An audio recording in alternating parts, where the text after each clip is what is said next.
The smell of truffle risotto filled the air in the luxurious restaurant La Magnifique. Every table sparkled with fine crystal, and laughter echoed from the elite diners. Tonight seemed like any other evening, until whispers began to spread. "Barron Trump is here," a waiter gasped, his face turning pale as he rushed back to the kitchen. Barron Trump, the young son of the former president, walked into the restaurant surrounded by his security team. It felt like a scene from a movie. Head chef Olivier, famous for his skill in the culinary world, glanced up from his stove. "Not tonight," he muttered quietly to himself. His sous chef Marco, looking confused, asked, "What do you mean, chef?" "I mean, I'm not serving him," Olivier replied firmly, his voice calm but strong. The staff stood frozen in surprise. "Well?" asked Anna, the pastry chef. Olivier's jaw tightened. "I have my reasons," he said. As Barron sat at his reserved table, his guards watching the room carefully, the tension in the kitchen grew thicker. The staff begged Olivier to change his mind. Guests at the tables looked around, murmuring in confusion as the minutes passed. But Olivier remained unmoved. With his decision, a storm was about to begin. The restaurant erupted like a shaken soda bottle. One guest nearby exclaimed, "He's refusing Barron Trump? Who does that?" Others gasped, their forks hovering in midair. Thomas, the maitre d', approached nervously. "You can't do this," he said. "His people are asking for their order." "I've made my choice," Olivier replied, wiping his hands with a cloth. "Tell them." "There's no service for him tonight," Olivier said calmly, though his confusion was clear. Barron Trump looked at his phone, as one of his guards whispered something in his ear. The room grew quieter as more guests began to notice the uncomfortable situation. Behind the scenes, the kitchen was in chaos. "You're ruining us," Marco hissed. "This could destroy your career." "It's not about my career," Olivier said, his voice filled with an emotion no one could quite understand. Meanwhile, Barron's security team approached Thomas, their faces unreadable. "Why has service stopped for Mr. Trump?" one of them asked. Thomas hesitated, sweat covering his face. "I'll get back to you," he stammered, quickly running back to the kitchen. The tension in the air was thick, and no one knew how far this situation would go or why it was happening. In the kitchen, Olivier's hands trembled as he leaned against the counter. His staff didn't dare speak, the silence hanging heavy. "Do you remember the protest 3 years ago?" Olivier finally asked, his voice barely above a whisper. "The one outside the Capitol?" The question caught everyone off guard. "What does that have to do with tonight?" Anna asked. "I was there," Olivier admitted, his voice cracking. "I lost my younger brother that day. He was in the wrong place at the wrong time, caught in the chaos." The room fell silent. Marco's spatula clattered to the floor. Olivier continued, "It's not Barron's fault, I know that, but every time I see his family's name I remember the grief I can't escape." His eyes burned with unshed tears. The staff exchanged looks, unsure of what to say. This wasn't just about refusing service. Olivier was a man struggling with his own pain, but as Barron's guards returned, their steps heavy with purpose, the situation was about to escalate beyond anyone's control. Social media exploded within minutes. A guest had live-streamed the drama, and Barron Trump and La Magnifique were trending worldwide. One tweet asked, "What kind of chef denies service to a kid?" while others rallied behind Olivier, arguing, "People have the right to take a stand even in their own kitchen." Inside the restaurant, guests whispered angrily, and some secretly recorded the scene. Barron remained calm, quietly typing on his phone. Chef Olivier stayed in the kitchen, but his team was growing increasingly anxious. "It's all over the internet now," Marco whispered, showing Olivier the flood of notifications on his phone. Olivier didn't flinch. "Let them say what they want," he replied, though his voice revealed a hint of doubt. In the dining room, Barron's lead guard approached Thomas again. "Our patience is wearing thin. Either we're served or we leave," he warned. The staff braced themselves, unsure of what Barron would decide. Just then, Barron stood up. His tall figure cast a shadow over the table as he walked toward the kitchen. "I'll speak to him myself," he said, his voice steady. Olivier turned around as Barron stepped into the kitchen, flanked by 2 guards. For a moment, no one spoke. The only sound was the hum of the appliances. "Chef," Barron said, his tone polite but firm, "I understand you don't want to serve me." "Can I ask why?" Barron said, his voice calm but confused. Olivier hesitated, his heart pounding. The entire staff stood frozen, watching the tense interaction with bated breath. "It's not personal," Olivier said finally. "You've done nothing wrong, but I can't—" Barron's brow furrowed. "I don't understand. If I've offended you in some way, I'm sorry." Olivier's hands clenched into fists. "It's not about you, Barron. It's about what your family represents to me. A loss I can't forgive, a pain I can't forget." For the first time, Barron looked genuinely affected. "I'm sorry for your loss," he said softly. "But holding on to that pain forever won't bring anyone back. I came here to eat, not to make enemies." Olivier's breath caught. Something in Barron's words struck a chord, but the wounds ran deep. Could he really let go of his grief? The air inside the restaurant felt thick with tension. Guests whispered among themselves, trying to make sense of what had just happened. "Why would he refuse to serve Barron Trump?" one woman asked her husband. Even the staff huddled together in a corner, their faces a mix of shock and fear. For a place known for its elegance and grace, this was chaos. On the floor alongside the room lay a treadmill. Secret Service agents, dressed sharply in black suits, exchanged tense glances, unsure of how to respond. Barron, sitting quietly in the corner with his hands folded, looked hurt but said nothing. "Is this personal?" one of the guests murmured loud enough for others to hear. The tension in the room grew as whispers turned into accusations. People began speculating that the chef, known for his fiery temperament, had let his ego get the best of him. But no one could understand why Barron was the target. Just as the whispers grew louder, the maitre d' approached Barron with an apologetic expression. "Trump, we're so sorry for the inconvenience. Perhaps we can offer—" Before the maitre d' could finish, the chef stormed out of the kitchen, his voice echoing, "Don't offer him anything, not from my restaurant." The room went silent. Barron looked up at the chef, his calm blue eyes steady. He said nothing, but his silence spoke volumes. "Why?" one of the Secret Service agents demanded.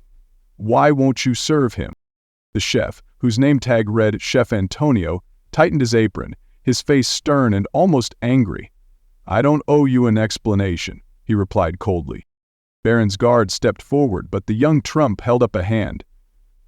"It's fine," he said quietly, his soft voice carrying a surprising strength. "We'll leave." "No, we won't," one of the restaurant's prominent guests said, standing up. "Chef Antonio, this isn't just unprofessional, it's cruel." Others began nodding in agreement. "I said what I said," Antonio snapped, his voice shaking slightly. "You don't understand my reasons." Barron stood up, adjusting his blazer. His tall frame and composed demeanor made him seem older than his 17 years. As he walked toward the door, he turned to the chef. "Whatever you're going through, I hope you find peace," he said, his voice unwavering. Then, he walked out, leaving the room stunned. Once Barron left, the whispers erupted into chaos. "Then who the devil are you?" asked the elder, clearly not apprehending him. "The poor boy," an elderly woman said, dabbing her eyes with a napkin. "He didn't deserve that," one person said, and others nodded in agreement. Some tried to defend Chef Antonio, though. "Maybe he has his reasons," one man offered. But no one seemed convinced by that explanation. Inside the kitchen, Antonio's hands trembled as he leaned against the counter. His sous chef, Maria, approached cautiously. "Chef, what was that about?" she asked softly. Antonio didn't respond. His face was pale, and his eyes were filled with something deeper than anger. After a long pause, he whispered, "You wouldn't understand." Meanwhile, outside the restaurant, Barron and his guards climbed into the sleek black SUV waiting by the curb. Reporters had already gathered, snapping photos and shouting questions. Barron ignored them, staring out the window. "Do you want to release a statement?" one of his guards asked. "No," Barron replied calmly, though his eyes glistened with unspoken emotions. There's no point. That night, Antonio sat alone in his apartment. The city lights flickered through his window, but he barely noticed them. On the table in front of him was an old photograph, wrinkled and faded from time. It was a picture of a young boy laughing as he held a soccer ball. Antonio ran his fingers over the image, his eyes filling with tears. "Wait now," he whispered to himself. "Why did he have to come here?" A knock on his door startled him. When he opened it, Maria stood there, holding 2 cups of coffee. "I thought you might need someone to talk to," she said softly. Antonio hesitated, then stepped aside to let her in. They sat in silence for a moment before Maria finally asked the question everyone was wondering. "Why did you refuse to serve Barron Trump?" Antonio clenched his fists. "Because seeing him reminded me of everything. Have lost? He reminded me of my son," Antonio finally replied, his voice filled with pain. The next morning, the news had spread like wildfire. Every major network covered the incident, with headlines ranging from Chef Antonio Sparks' outrage to Barron Trump's grace under pressure. Antonio woke up to dozens of missed calls and messages, some from friends, others from strangers hurling insults at him. He ignored them all. At the restaurant, Maria tried to manage the backlash. Customers canceled reservations, and the staff worked in uneasy silence. Everyone wanted answers, but Antonio stayed quiet. Meanwhile, Barron sat in his hotel room, scrolling through the news. Despite the overwhelming support he was receiving online, he looked sad. One of his guards approached cautiously. "Are you okay, sir?" the guard asked. Barron nodded but didn't speak. His mind was elsewhere. Back at the restaurant, Maria finally confronted Antonio. "You can't keep this bottled up," she said firmly. "If you don't tell your story, people will only assume the worst." Antonio sighed deeply, his shoulders slumping. "Fine. It's not a story, it's a tragedy," Antonio said softly, his voice filled with sorrow. With those words, he began to tell Maria about the son he had lost, and the scars that would never heal. Antonio stared at the photo of his son, his hands trembling. "His name was Luca," he began, his voice barely above a whisper. "Oh, he loved soccer, pasta nights, and he had this laugh that could light up a room." Maria listened intently, her heart heavy with each word. "I wasn't there for him when he needed me the most," Antonio continued, his eyes glistening with tears. "I was too busy building my career, too busy chasing dreams to notice my own son slipping away." Maria's voice was gentle. "What happened to him?" She could not look Clary in the eye. Antonio took a shaky breath. "Luca got into an accident. He was riding his bike to meet me at the restaurant. I had promised him dinner after work, but I was running late again. He didn't make it." Tears streamed down Antonio's face as he clutched the photo. "I blamed myself for years. When I saw Barron Trump sitting there, it was like Luca was staring back at me. The same age, the same quiet strength. It brought everything back." Maria placed a comforting hand on his shoulder. "But Barron isn't Luca, Antonio. He's just a boy who didn't deserve what you did." While Antonio wrestled with his guilt, Barron sat alone in his hotel room, scrolling through the headlines. He paused on one. "Barron Trump snubbed, a lesson in grace." He sighed, frustrated. The story wasn't about his reaction. It was about Antonio's rejection. "Why do people make things bigger than they are?" he muttered to himself. One of his Secret Service guards, James, knocked softly before entering. "Barron, I thought you'd like to know, people have been sending flowers and letters to the restaurant. There's a lot of support for the chef." "Support for him?" Barron raised an eyebrow. James nodded. "Some say he must have had a personal reason. They're trying to understand him." Barron sat up straighter. "Maybe I should try to understand him too." James hesitated. "Do you want us to arrange something?" Barron shook his head. "No need for the guards. I'll write him a letter, something simple." That night, Barron wrote a heartfelt note. He kept it brief, but it was meaningful. "Dear Chef Antonio, I don't know your story, but I could tell you were hurting. I hope one day you can find peace. You remind me that everyone has something they're carrying. Take care." There, he folded the letter and slipped it into an envelope. The next morning, Maria walked into the restaurant, carrying a package. "Antonio, this came for you," she said, placing the envelope on his desk. Antonio, exhausted from a sleepless night, frowned. "What is it? Just open it," Maria urged, her tone curious. Antonio reluctantly tore open the envelope. As he read Barron's letter, his hands began to tremble. The words felt like both a balm and a wound all at once. He read it again, slower this time, then folded it carefully.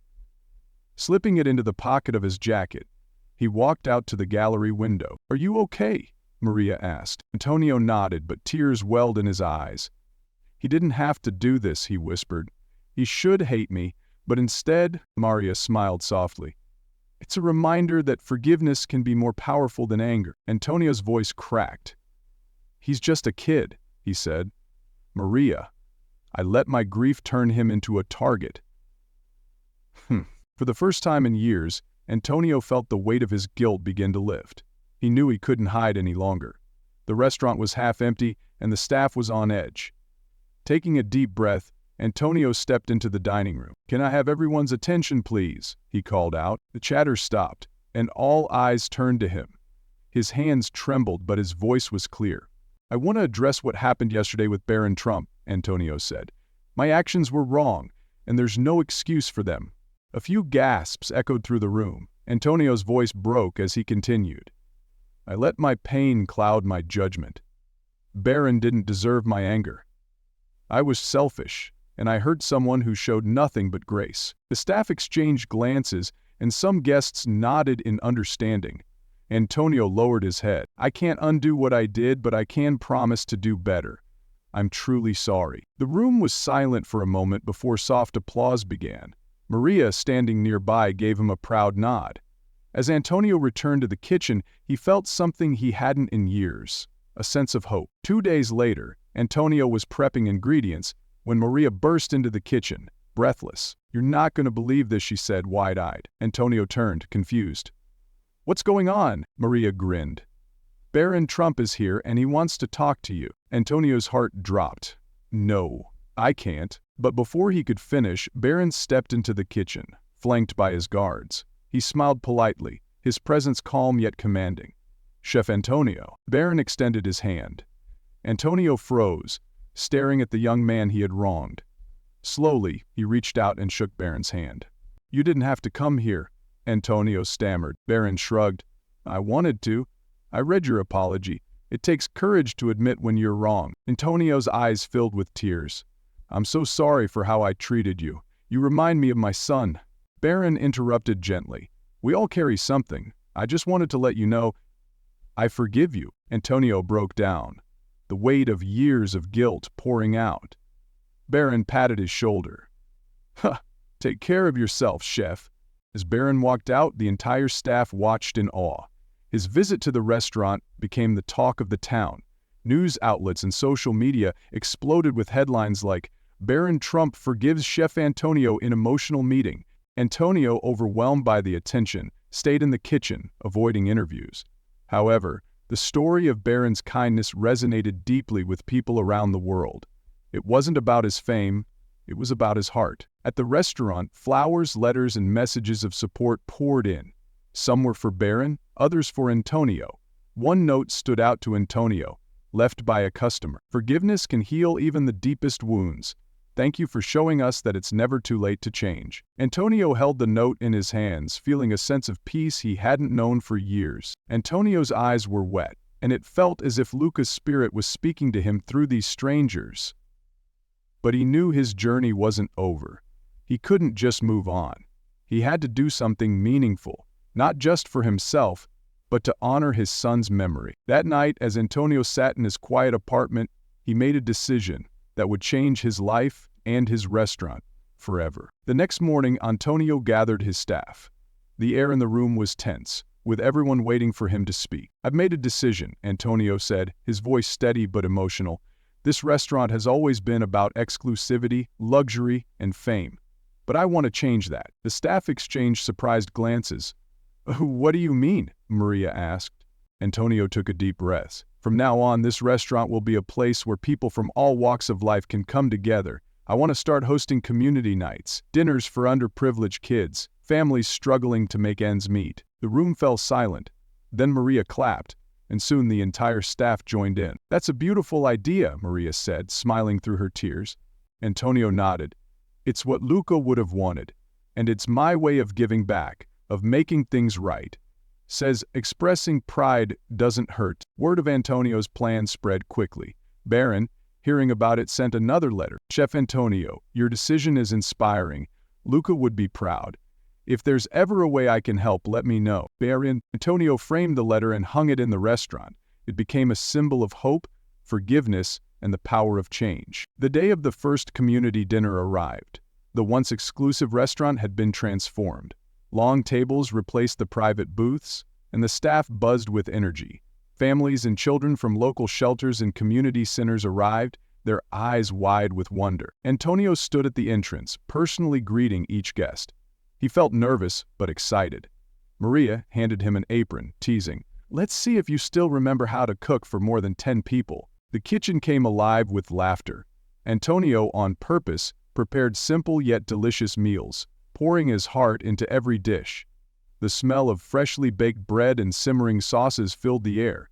As Antonio served a plate to a young boy, the child looked up and said, "Thank you, chef."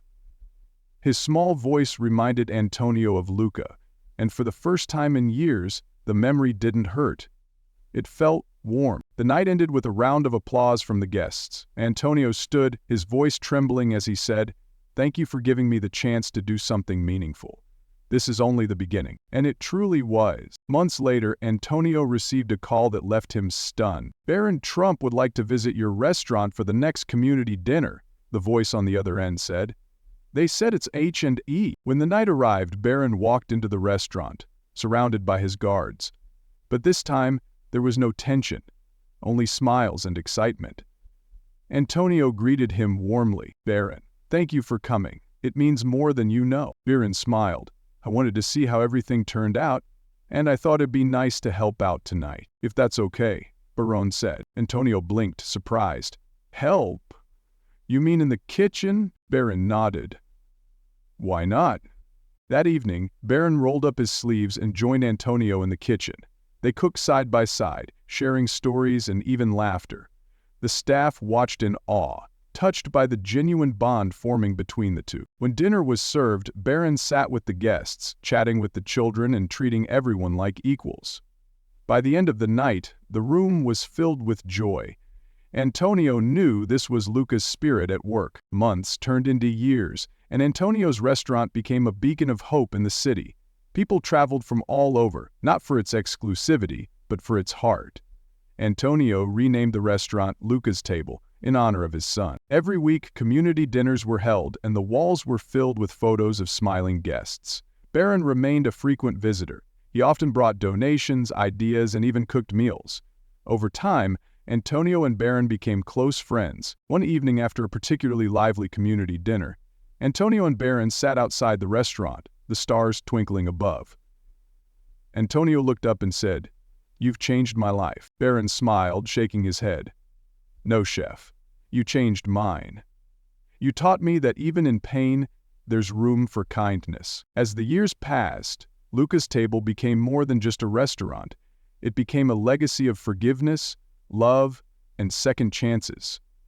Antonio finally found peace, and Barron became a symbol of humility and compassion. Somewhere, Luca was smiling. If this story touched your heart, let us know in the comments. Share your thoughts about kindness, forgiveness, and second chances. Don't forget to like this video and subscribe for more stories that inspire. Let's spread the message of love and hope together.